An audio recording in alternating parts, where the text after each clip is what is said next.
Time next for our business news with Yuka Royo. Good evening, Yuka. Hi, Delano. Growing fears over a possible global coronavirus pandemic, again, causing fluctuations in the markets. Well, financial markets don't like uncertainty, and uncertainty about how long this will continue, how much supply disruption it will cause, and whether there'll be shortages of medical supplies. All this is worrying investors. Wall Street shares gave up most of the gains they saw in earlier trading, with the Dow and the S&P dipping into negative territory again. This ahead of a planned speech on the coronavirus by President Trump, and after officials in New York revealed dozens more people were being monitored for possible infections.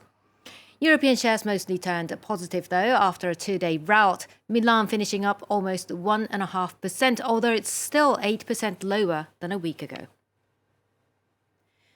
Here in Europe, concern is also mounting, with more countries reporting COVID-19 cases and several towns in Italy's economic heartland still on lockdown. The EU says it's too early to assess the potential impact of the outbreak on the bloc's economy. Meanwhile, Italy has asked the European Commission to ease up on the country's debt, which in 2018 totaled 135% of its GDP. The EU's economic commissioner says the bloc can be flexible in times of need. As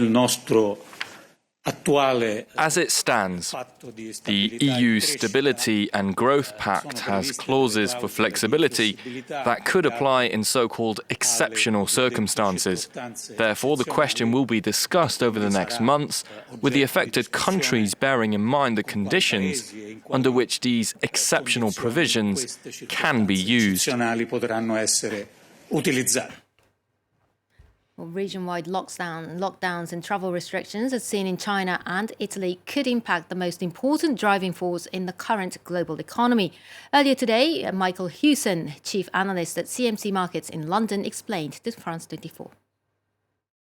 Certainly quarantines don't help because they restrict the movement of people to go out and spend money. But I think going forward, I think there is an expectation that if you place travel restrictions, people will not travel. And I think that's what's really, playing out. For the last 12 to 18 months, the consumer, the global consumer, has really been the one remaining pillar that's been driving global economic growth. You take that pillar away and you haven't really got much left. Central banks can do certain things to mitigate some of the effects, but what central banks can't do is stop the spread of a virus and and make consumers start to spend again. And I think that's what you're seeing being priced in at the moment. We're off the lows of the day at the moment, but that's not to say that this is over. In Hong Kong, the local government has pledged cash handouts of about €1,200 to all permanent residents over 18 to encourage spending amid slumping consumer activity due to the coronavirus outbreak. The plan, which also includes tax breaks and businesses, will run up a record budget deficit and is being met with a mixed reaction. Payday in Hong Kong. 10,000 Hong Kong dollars or €1,200 in cash for every adult permanent resident. A government handout aiming to jumpstart an economy in recession. The Asian financial hub is reeling from the triple whammy of the coronavirus, months of protests, and the US-China trade war. I'm sure you currently see when out on the street that many shops have closed and restaurants are suffering.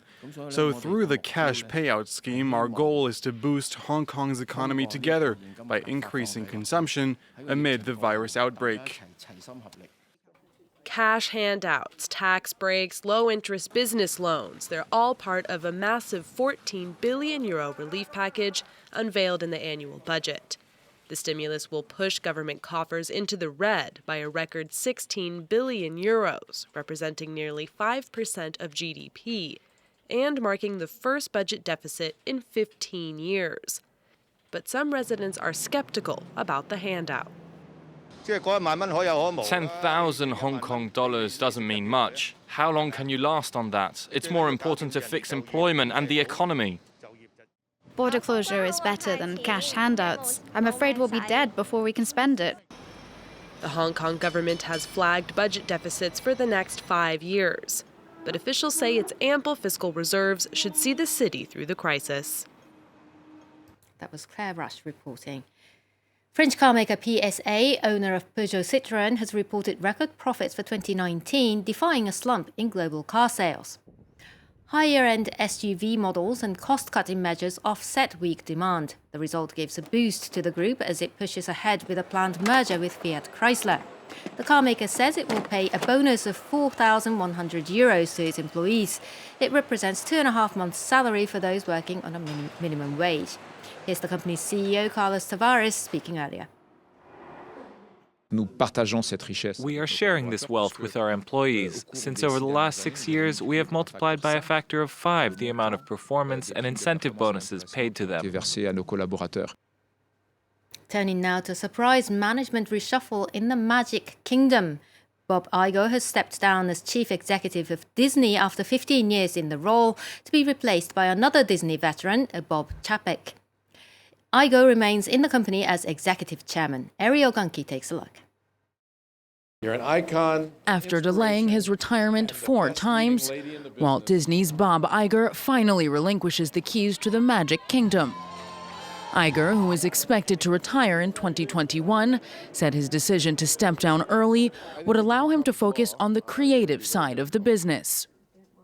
In thinking about what I want to accomplish before I leave the company at the end of 21, getting everything right creatively would be my #1 goal. I could not do that if I were running the company on a day-to-day basis. Walt Disney's chief executive for 15 years, Iger oversaw some of the company's most successful endeavors. The company acquired Pixar, Marvel, the Star Wars production company Lucasfilm, and most recently the entertainment assets of 21st Century Fox. Under Iger's leadership, Walt Disney also expanded its activities in China, opening a theme park in Shanghai in partnership with the Chinese government. His latest venture was to counter streaming giant Netflix with the creation of Disney's streaming platform, Disney+, a project for which he extended his tenure as chief executive. Though demand exceeded expectations, causing launch day complications, 3 months later, the platform now has a comfortable 28 million subscribers. Following his announcement, Iger was immediately replaced by Bob Chapek, who has led Disney's park service since 2015. Extraordinarily high. And finally, for business, it could be a dream come true for budget travelers. Air New Zealand says it's considering installing triple bunk beds in economy class for some of its long-haul flights.